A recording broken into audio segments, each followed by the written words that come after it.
నమస్తే, నేను Sujatha. Welcome to Master Key TV. ఇది సామాన్యుడి స్వేచ్ఛకు సంకేతం. ఇక డీటెయిల్స్ చూస్తే, తెలంగాణ రాష్ట్ర ప్రయోజనాల కోసం తాము ప్రధాని నరేంద్ర మోదీని కలిశామని, అప్పుల్లో కూరుకుపోయిన రాష్ట్రానికి సాయం చేయాలని కోరామని ఉప ముఖ్యమంత్రి మల్లు భట్టి విక్రమార్క తెలిపారు. ముఖ్యమంత్రి రేవంత్ రెడ్డి, మల్లు భట్టి ఢిల్లీలో ప్రధానిని కలిశారు. దాదాపు గంట పాటు వారు వివిధ అంశాలపై చర్చించారు. ప్రధానితో భేటీ అనంతరం మల్లు భట్టి మాట్లాడుతూ, విభజన చట్టం ప్రకారం తెలంగాణ హక్కులను కాపాడుకోవాల్సిన అవసరం ఉందన్నారు. నీళ్లు, నిధులు, నియామకాల కోసం కొట్లాడి తెచ్చుకున్న తెలంగాణను అందరికీ న్యాయం జరగాల్సి ఉందన్నారు. ప్రధానితో చర్చ సందర్భంగా వివిధ అంశాలను ప్రస్తావించినట్లు తెలిపారు.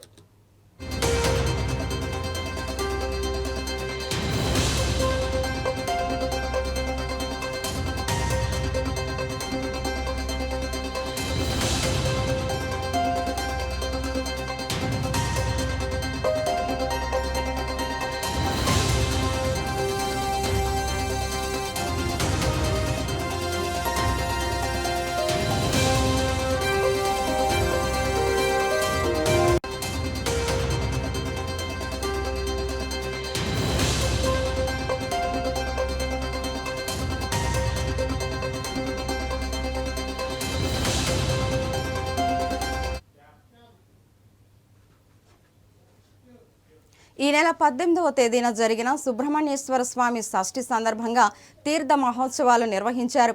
డాక్టర్ బిఆర్ అంబేద్కర్ కోనసీమ జిల్లా కాళేశ్వరం మండలం అంగర గ్రామంలో కొలువైన శ్రీ సుబ్రహ్మణ్యేశ్వర స్వామి ఆలయ హుండీను లెక్కించారు.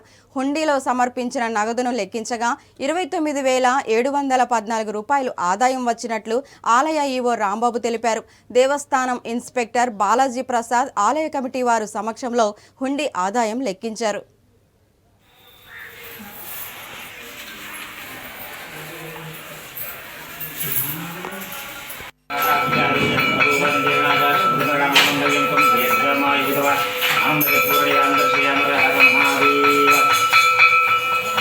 శరవణ భవ శరవణ భవ శరవణ భవ హర హర మహాదేవ నమోస్తుతే.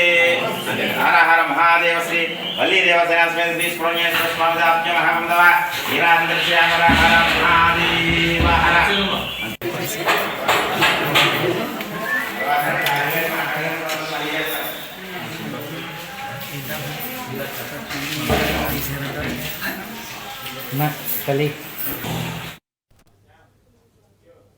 రాజోలు నియోజకవర్గంలో క్రీస్తు జన్మదిన వేడుకలు అత్యంత వైభవంగా నిర్వహించారు. నియోజకవర్గంలోని సకినేటిపల్లి, మలకీపురం, రాజోలు, మామిడికుదురు మండలాల్లోని ప్రధాన చర్చిలకు వేలాదిగా తరలివచ్చిన భక్తులతో చర్చిలన్నీ కిటకిటలాడాయి. ప్రభు జీవిత చరిత్రలోని ముఖ్య ఘట్టాలను పాస్టర్ ఈ సందర్భంగా భక్తులకు వివరించారు. ఈ సందర్భంగా ఉమ్మడి తెలుగు రాష్ట్రాల హైకోర్టు సీనియర్ న్యాయవాది గొల్ల జయప్రకాష్ బాబు పాల్గొన్నారు.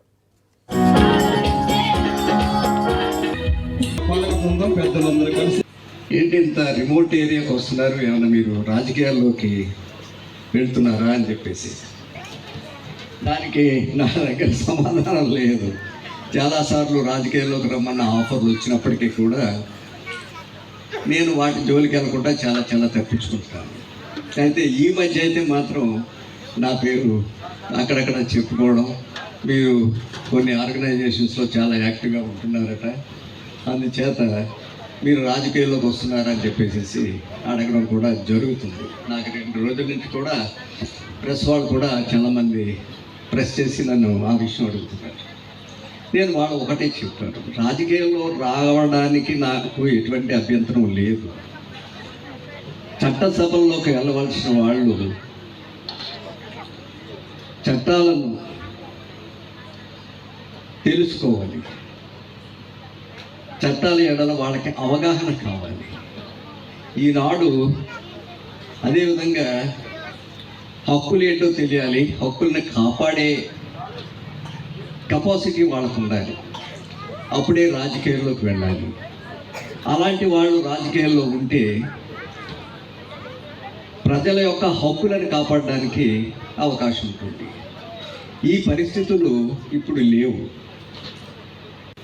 ఏంటి ఇంత రిమోట్ ఏరియాకి వస్తున్నారు, ఏమన్నా మీరు రాజకీయాల్లోకి వెళ్తున్నారా అని చెప్పేసి దానికి నా దగ్గర సమాధానం లేదు. చాలాసార్లు రాజకీయాల్లోకి రమ్మన్న ఆఫర్లు వచ్చినప్పుడు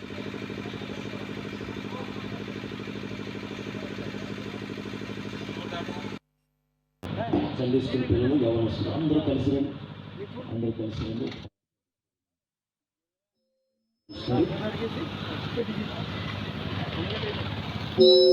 పాటలు పాడుతుండగా చక్కగా సంతోషంతో పాలక బృందం పెద్దలందరూ కలిసి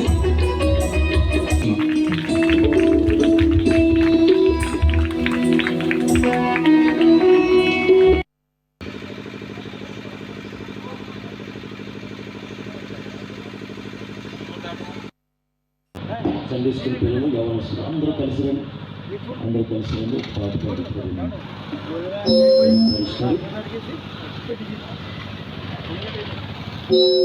పాటలు పాడుతుండగా చక్కగా సంతోషంతో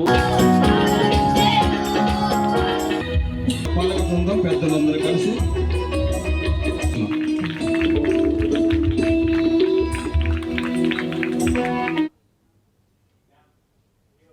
విజయవాడలో జనవరి 9-10 తేదీలలో 36 గంటల ధర్నా చేపడుతున్నామని టీఎఫ్ రాష్ట్ర కార్యదర్శి లక్ష్మీరాజా, జిల్లా అధ్యక్ష ప్రధాన కార్యదర్శులు మాధవ విజయ్ కుమార్, పాలెం మహేష్ బాబు ఒక ప్రకటనలో తెలిపారు. కడప యూటీఎఫ్ భవన్లో జరిగిన ముఖ్య నాయకుల సమావేశంలో వారు మాట్లాడుతూ ఉద్యోగ ఉపాధ్యాయులకు రావాల్సిన ఆర్థిక బకాయిలు తక్షణమే చెల్లించాలని డిమాండ్ చేశారు. అవలంబిస్తుంది.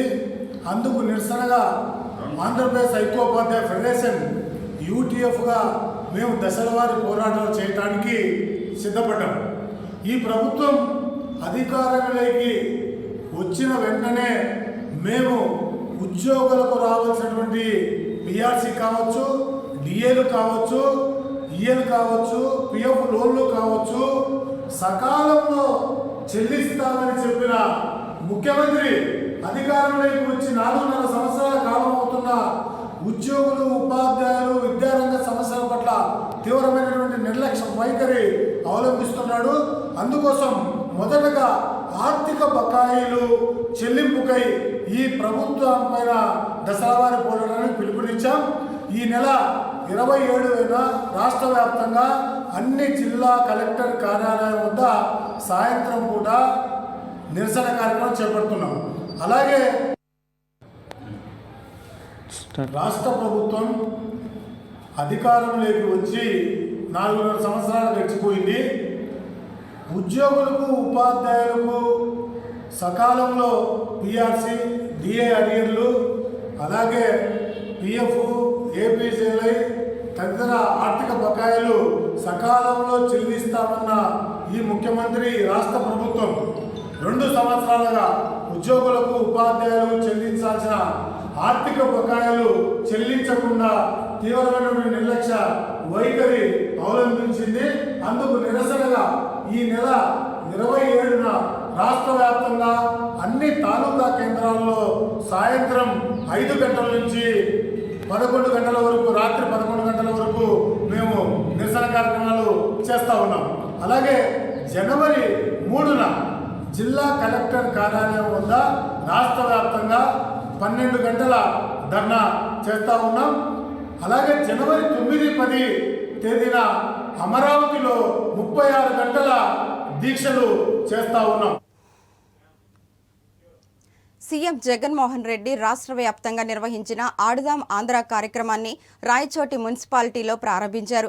ఈ కార్యక్రమానికి యువ నాయకులు రాయచోటి ఎమ్మెల్యే శ్రీకాంత్ రెడ్డి, జిల్లా కలెక్టర్ గరీషా, జాయింట్ కలెక్టర్ తదితరులు పాల్గొన్నారు. 501 సచివాలయంలో కూడా ఈరోజు ఆడుదాం ఆంధ్ర ప్రోగ్రామ్ స్టార్ట్ అవుతుంది. దాదాపు 1 లక్షకు పైగా మనకు 5 క్రీడల్లో రిజిస్ట్రేషన్ చేసుకోవడం జరిగింది. బ్యాడ్మింటన్, అదేవిధంగా క్రికెట్. ప్రతి చోటు కూడా ఒక సచివాలయంలో మినిమం 2 టీంలు చేశారు. ఆ సచివాలయంలో ఉన్న ప్రతి ఒక్క ఎవరు ఆడాలనుకుంటారో అందరినీ కూడా ఈరోజు ఈ క్రీడలు భాగస్వామ్యం చేస్తున్నారు. ముఖ్య ఉద్దేశము ప్రతి ఒక్కరూ కూడా క్రీడల పట్ల, అదేవిధంగా వాళ్ళ ఫిట్నెస్ పట్ల అవగాహన తీసుకురావాలని, ప్రతి ఒక్కరూ కూడా ఈరోజు లైఫ్ స్టైల్ డిజీజ్ చాలా ఎక్కువ అవుతుంది. అవన్నీ కూడా ఈరోజు తగ్గించడానికి మనకు డైలీ ఫిజికల్ యాక్టివిటీ ఏముంది చాలా చాలా ఇంపార్టెంట్ అని ఇలాంటి ఒక మంచి ప్రోగ్రామ్ తీసుకురావడం అందరూ కూడా ప్రోగ్రాంలో పార్టిసిపేట్ చేసి అది అలవర్చుకోవాలని చెప్పి ఆంధ్ర అంతా కూడా స్టార్ట్ చేయడం జరిగింది. ఎన్నడూ లేని విధంగా మన జిల్లాలోనే 550 సచివాలయాలకు 2 చొప్పున కిట్స్, క్రికెట్ కిట్స్ కానీ, నెట్స్ కానీ, వాలీబాల్కి సంబంధించినవి కానీ, బ్యాడ్మింటన్కి సంబంధించినవి కానీ ఇవన్నీ కూడా క్రీడా పరికరాలు ఇవ్వడం జరిగింది. విజేతలకు ట్రోఫీతో పాటు జిల్లా మండల స్థాయి విజేతలకు నగదు బహుమతులను అనౌన్స్ చేయడం జరిగింది. ఇది ఒక గొప్ప కార్యక్రమం. స్పోర్ట్స్లో అనేక అవకాశాలు అందిపుచ్చుకోవాలి. ఈరోజు ప్రజాపాలన కార్యక్రమాన్ని విజయవంతం చేయాలని రాష్ట్ర బీసీ సంక్షేమ శాఖ మంత్రి పొన్నం ప్రభాకర్ కోరారు. బంజారా హిల్స్లో నిర్వహించిన మంత్రుల సమీక్షా సమావేశంలో ఆయన మాట్లాడుతూ ఈ నెల 28 నుంచి జనవరి 6వ తేదీ వరకు కాంగ్రెస్ ప్రభుత్వం ప్రతిష్టాత్మకంగా చేపట్టే 6 గ్యారంటీ పథకాలకు అర్హులైన వారిని ఎంపిక చేసుకోవడానికి గ్రామ స్థాయిలో, మున్సిపల్ స్థాయిలో అర్హులైన వారి దగ్గర నుంచి దరఖాస్తులు స్వీకరిస్తున్నట్లు తెలిపారు. గౌరవ శాసనసభ్యులతోటి, డివిజన్ కార్పొరేటర్లతోటి కూడా సమావేశాలు అసెంబ్లీ స్థాయిలో ఏర్పాటు చేస్తా ఉన్నారు. వారందరినీ కూడా ఈ జిల్లా ఇన్ఛార్జి మంత్రులంగా గౌరవ శాసనసభ్యులు ఎన్నికల వరకే రాజకీయాలు, ఎన్నికలైన తర్వాత ప్రజాసేవ లోపల మీరందరూ కూడా ఈ ప్రభుత్వం తీసుకున్న నిర్ణయాన్ని సఫలీకృతం చేసి ప్రజలకు లబ్ధి చేకూర్చే విధంగా మీరు కూడా భాగస్వామ్యం కావాలనే సందర్భంగా వారిని కూడా కోరుతా ఉన్నాం. రాజకీయంగా అనేకమైన అంశాలు వారికి ఉన్న అనేక మందికి అనుమానాలు నివృత్తి చేయడానికి, ఆన్లైన్ అప్లికేషన్స్ ఇన్వైట్ చేయడానికి కూడా కొద్దిగా సమయం పడుతుంది. మనకు సాఫ్ట్వేర్ డిజైన్ చేయాలంటే కొద్దిగా సమయం పడుతుంది.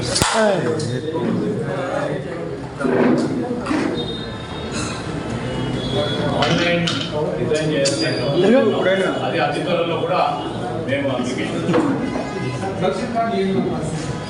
రేషన్ కార్డు లేని వారికి రేషన్ కార్డుకి సంబంధించిన అడిషన్స్, డిలీషన్స్ దానికి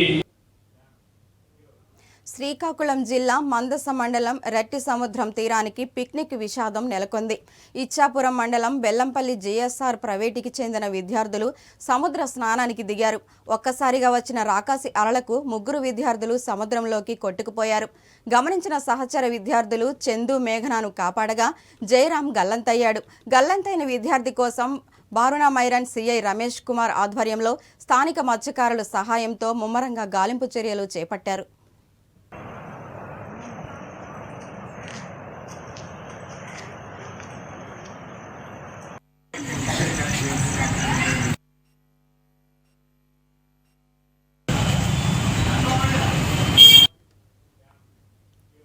కనీస వేతనం, గ్రాడ్యుటీ, ఇతర డిమాండ్లను ఆమోదించాలని డిమాండ్ చేస్తూ అంగన్వాడీలు చేపడుతున్న సమ్మె 15వ రోజుకు చేరుకుంది. ఈ సమ్మెలో భాగంగా ఏలూరు జిల్లా జంగారెడ్డిగూడెంలో అంగన్వాడీలు కొండముచ్చుకి వినతిపత్రం అందజేసిన వినూత్నంగా నిరసన చేపట్టారు. అదేవిధంగా విజయవాడలో అంగన్వాడీలు పళ్ళ్యాలు మోగిస్తూ వినూత్న నిరసన తెలిపారు. తమ మోత సీఎంకు వినబడేలా నిరసన చేస్తున్నామన్నారు.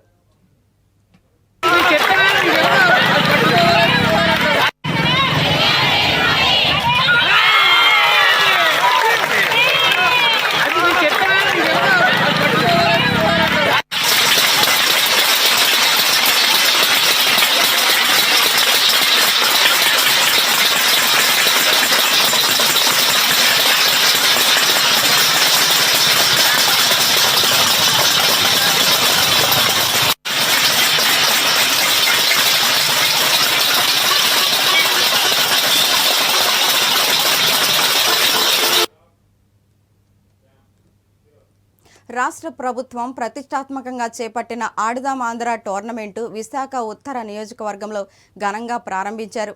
విశాఖ పోర్ట్ డిఎల్బి గ్రౌండ్లో రాష్ట్ర ప్రభుత్వం నిర్వహిస్తున్న ఆడుదాం ఆంధ్ర క్రికెట్ టోర్నమెంటు ఉత్తర నియోజకవర్గ సమన్వయకర్త నెట్ క్యాంప్ చైర్మన్ కేకే రాజు ప్రారంభించారు.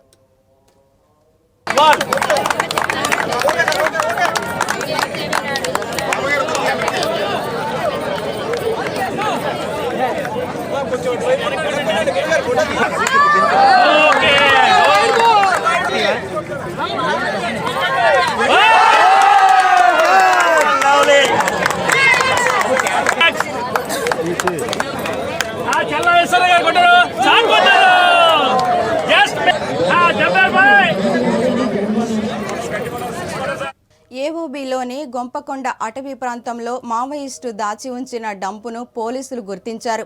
మావోయిస్టుల కోసం కలిమెల పోలీస్ స్టేషన్ పరిధిలోని బోడిగట్ట పంచాయతీ మరిగట్ట వద్ద గాలింపులు నిర్వహించిన బీఎస్ఎఫ్ పోలీసులు భారీ డంపును స్వాధీనం చేసుకున్నారు.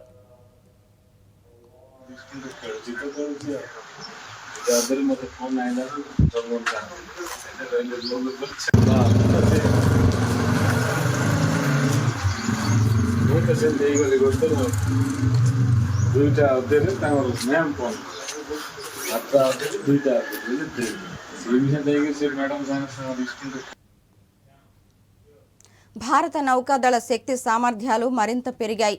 స్వదేశీ పరిజ్ఞానంతో రూపొందించిన స్టెల్త్ గైడెడ్ మిసైల్ డిస్ట్రాయర్ యుద్ధనౌక ఐఎన్ఎస్ ఇంపాల్ను రక్షణ శాఖ మంత్రి రాజ్నాథ్ సింగ్ నౌకాదళంలో ప్రవేశపెట్టారు.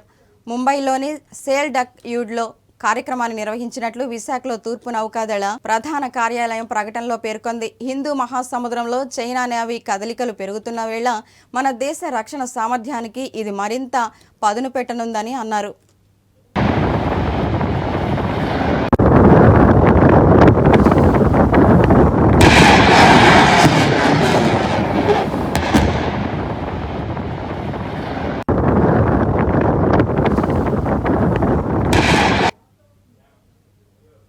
పద్దెనిమిదేళ్ల క్రితం సునామీ వచ్చి విశాఖ నగరం అంతా కూడా అల్లకొల్లలో అయిందని, అప్పటి నుండి ప్రతి ఏటా గంగమ్మ తల్లికి మత్స్యకార కుటుంబాలన్నీ కూడా పూజలు నిర్వహించి పసుపు కుంకుమ ఇచ్చి పాలాభిషేకం చేయడం జరుగుతోంది.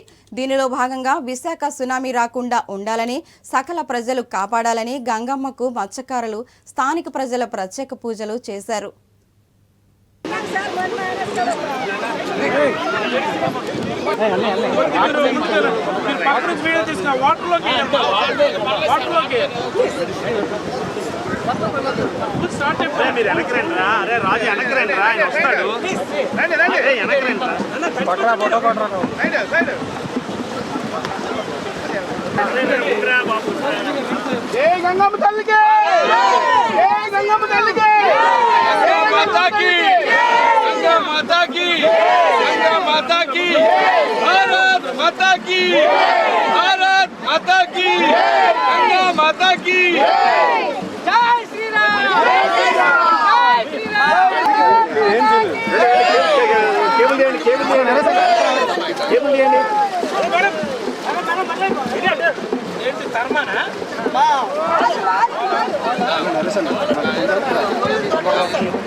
ఎన్ఎఫ్డిబి జనరల్ బాడీ మీటింగ్ కోసం విశాఖపట్నం రావడం జరిగింది. మరి మార్నింగ్ జరిగినటువంటి జనరల్ బాడీ మీటింగ్లో అనేకమైనటువంటి అంశాలు మత్స్యకారుల అభివృద్ధికి, దేశవ్యాప్తంగా వివిధ రాష్ట్రాల మత్స్యకారుల అవసరాలు స్టడీ చేయడానికి మార్నింగ్ చాలా కూలంకషంగా చర్చ జరిగింది. అందులో ప్రధానంగా క్రాఫ్ట్స్కి సంబంధించి, హార్బర్లకు సంబంధించి, మినిమం సపోర్టింగ్ ప్రైస్కి సంబంధించి, ఆక్వాకల్చర్ అభివృద్ధికి సంబంధించినటువంటి చర్చ చాలా కూలంకషంగా జరిగింది.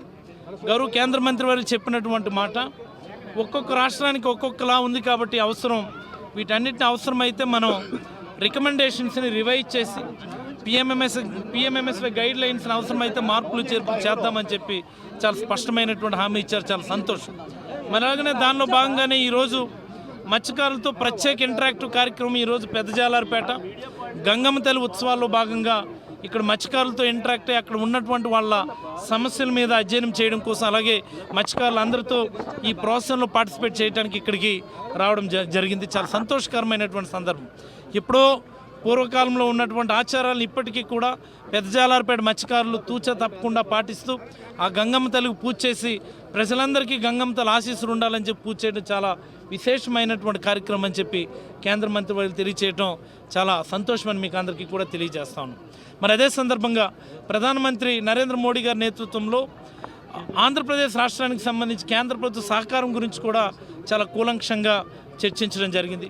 హార్బర్లకు సంబంధించినటువంటి అదనపు ఫండింగ్ కావచ్చు, మరి అలాగనే క్రాఫ్ట్స్ ఇన్సూరెన్స్, మొన్ననే మన దగ్గర బోట్లు కాలిపోవడం మనందరం చూసాం. క్రాఫ్ట్స్ అన్నిటికీ కూడా ఇన్సూరెన్స్ చేయించడంలో భాగంగా కేంద్ర ప్రభుత్వ సహకారాన్ని గురించి కూడా అడగడం జరిగింది. మరి అలాగే 5 లక్షల యూనిట్లు 1.2 crore యూనిట్స్ని రాష్ట్ర అవసరాలకు అనుగుణంగా అంటే ఇక్కడ ఉన్నటువంటి రేట్లకు అనుగుణంగా మార్పులు చేర్పులు చేసుకోవడానికి అవసరమైనటువంటి ఏపీలో ఆడదామాంధ్ర కార్యక్రమంలో భాగంగా ఇచ్చిన క్రికెట్ బ్యాట్లను అప్పుడే విరిగిపోతున్నాయని దీనిని చూసి జనం చాలా కామెంట్లు చేస్తున్నారు. వీలైతే కాంట్రాక్టర్కి చెప్పి ఇనప బ్యాట్లు చేయించాలని కోరారు.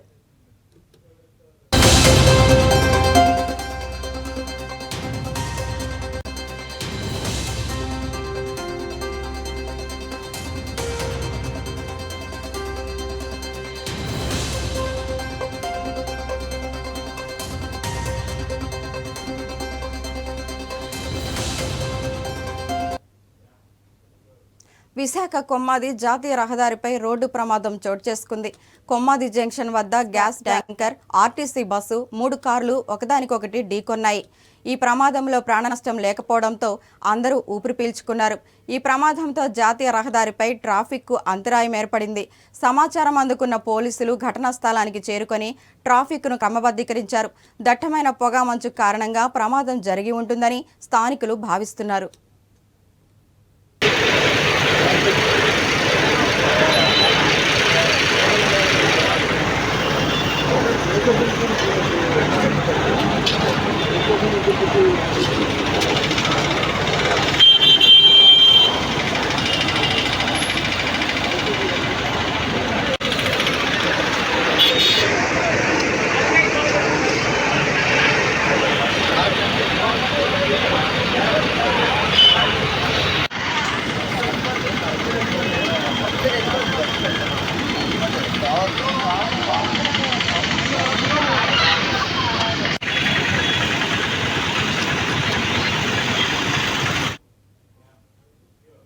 ఇవి బులెటిన్ అప్డేట్స్. మరెన్నో అప్డేట్స్తో మళ్ళీ కలుద్దాం. చూస్తూనే ఉండండి మాస్టర్ కీ టీవీ. ఇది సామాన్యుడి స్వేచ్ఛకు సంకేతం.